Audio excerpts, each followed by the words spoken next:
Hey, what's up, guys?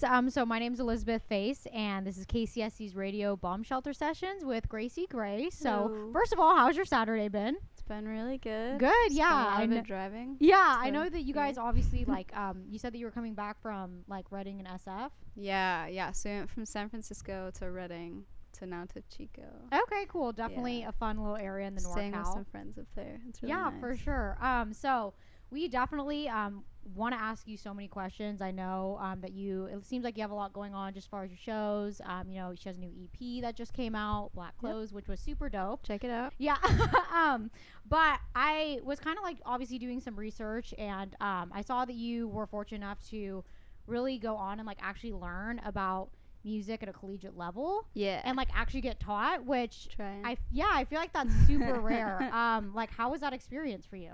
That was really awesome. Yeah, I was homeschooled up until I was 14, and then I transferred to a community college. Mhm. So I was I basically all of my school experience was just in college, Okay. actually going to school. So from 14 to almost 22, I was studying music in college, and then I transferred to a conservatory in Long Beach for my last year and a half of school. So Okay, cool. yeah. I feel like I could never imagine being homeschooled. Was that something that you chose, or was it just kind of something that happened? We actually, we got to choose. We were Okay. living in a part of Los Angeles that the schools were they were kind of hit or miss, depending on what teachers you got. Yeah. I don't know. Some of the areas that we lived in were not necessarily the areas that one would love to go to public school in. So Yeah, I feel that. some of us were really struggling, and my parents felt like they just wanted to offer the opportunity for us to try it out. Mhm. And I was in kindergarten and I already hated school, so That's why you chose music, huh? yeah. So they were really nice to just offer that, but we could always go back whenever we wanted to. I Mhm. tried to go to public school because I was just getting so bored at by the time I hit 8th grade.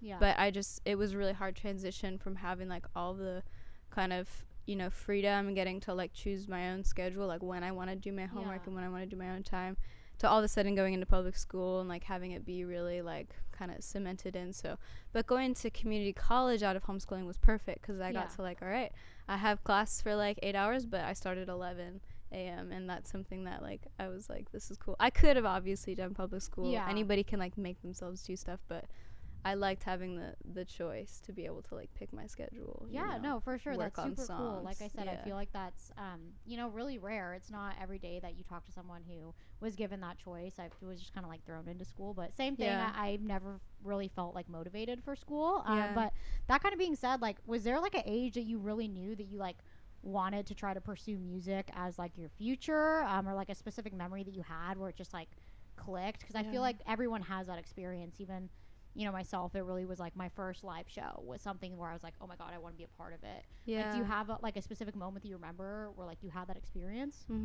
Well, I was always wanting to sing and stuff since I was little, but just kind of more on the fantasy level of it. Yeah. And then I had a moment when I was going to school at the conservatory, and I honestly I transferred to the conservatory because this band that I was in before I transferred, and left my hometown, the band was just kind of slowing down and not really moving, and I was so invested in it that I was just dang, I need to go do something while I'm not doing anything. So I just kind of went to school, and it was a really easy transition. I had a place to live right away, so I kind of felt I didn't really know what I was doing and what I truly wanted to do, because everything had just come really easy. Yeah. I got to school, I got in, and then I had a place to live that was free right away, and so everything just I felt like I was just riding a wave, and I never really had to make a hard decision Yeah. until I decided to take a break from the school. I saw this band that I really love that's a local, they're not really folk, they're alt,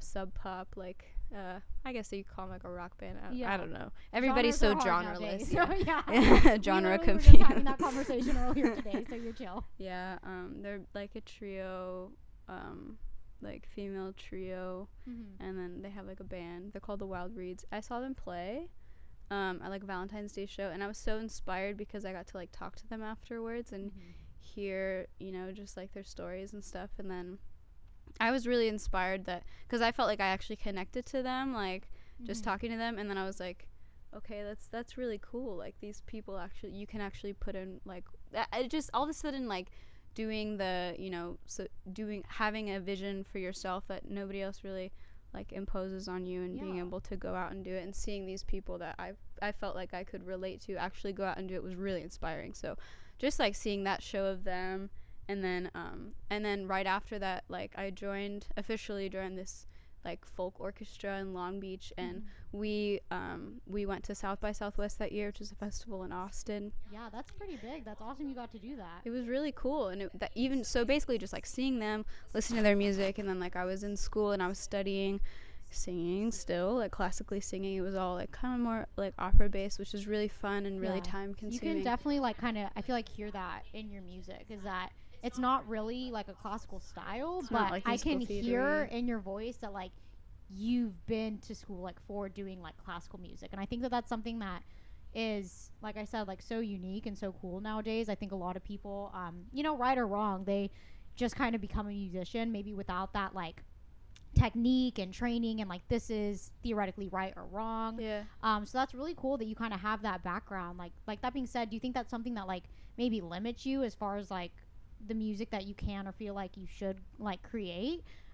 Just because I feel like I said, it's something that's a little bit more rare, but definitely unique quality to your sound.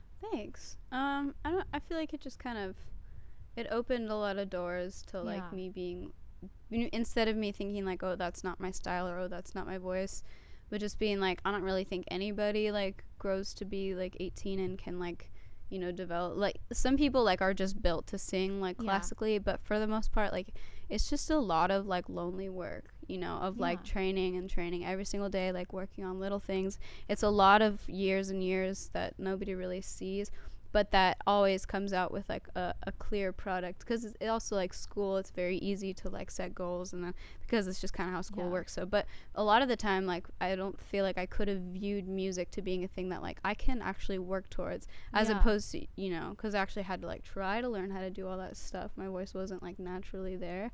So but yeah, so I think it kind of opened doors in like saying like I can teach myself like literally anything if I can learn. That's this inspiring. Oh my god, wow, I'm like I can do anything now. Hell yeah, I like it. Like if I can learn this like oratorio in German in like 2 weeks, which just seems like totally ridiculous, and even now saying it, like there's no way, but like I did that, you know, and it's because it's like I was pushed really hard in school. So I think that it opened doors to me being like, yeah, dude, like you can do whatever you want, you just have to put time into it. Yeah, honestly, I feel like, especially, you know, so many of us even here at the station, like we put in, you know, so many hours and so much time, like really trying to make this our career, make this like something that we're passionate about. So it's super inspiring kind of hearing someone that, when I first listen to your music, I think that your voice is something that's like a natural talent, just because it comes off like that. So I guess it's just super inspiring to hear that, you know, you've put in so much hard work and it you know, pays off. I think that that's just something that,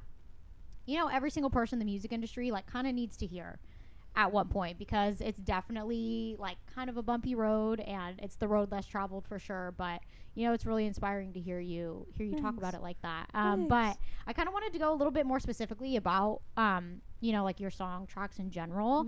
I know that your EP has 4 songs, correct? Yeah, totally. Okay, so like in your opinion, what was the one that was either like the hardest to write, or was like the most meaningful? Like after you recorded it and like mastered it and really like put it out for the world, like you felt the most excited and happy about? Dang.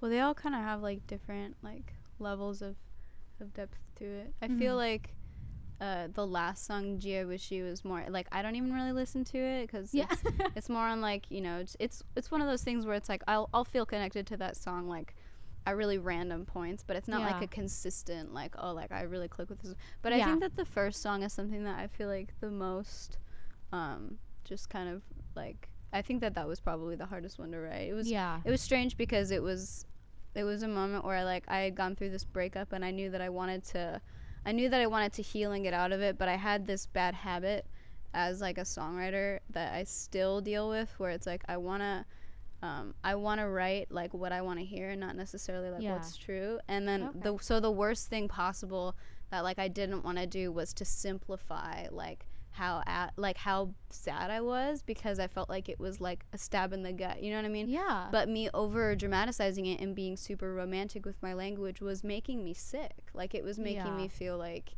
you know, like, it was making me feel like just totally like I was drowning in this river. And it was like, no, like, I'm not drowning in a freaking river. If I want to, like, so basically I needed a song that like kind of was speaking more truth to myself than like me just expressing how I felt, because I done so much of that and I wasn't getting anywhere. I was just getting mad.